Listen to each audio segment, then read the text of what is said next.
എന്നാ. ഇപ്പൊ ഗൗസുൽ ആലമിന്റെ സിറുൽ അസ്റാർ എന്ന് പറയുന്ന കിതാബിന്റെ ഇബാറത്ത് ഞാൻ എഴുതിയിട്ടുണ്ട്.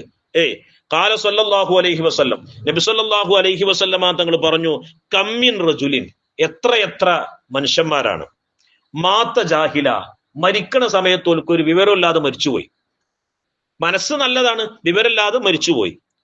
വ കാമ യൗമൽ ഖിയാമത്തി, എന്നാൽ ഖിയാമത്ത് നാളിൽ അല്ലാഹു തആല അവരെ എഴുന്നേൽപ്പിക്കുമ്പോ ആലിമം വ ആരിഫ, ആലിമും ആരിഫുമായിട്ടാണ് അല്ലാഹു തആല എന്ത് ചെയ്യുക, വല ഖബറിന്ന് എഴുന്നേൽപ്പിക്കുക.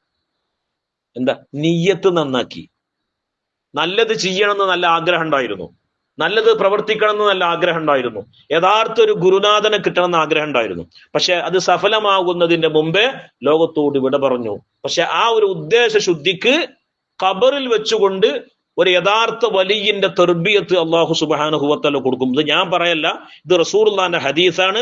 ഇതിന് വ്യാഖ്യാനം എഴുതിയത് ബഹുമാനപ്പെട്ട ഗൗസുൽ ആലം മുഹിയുദ്ദീൻ ശൈഖ് റളിയല്ലാഹു അൻഹുവിന്റെ കിതാബിലാണ്.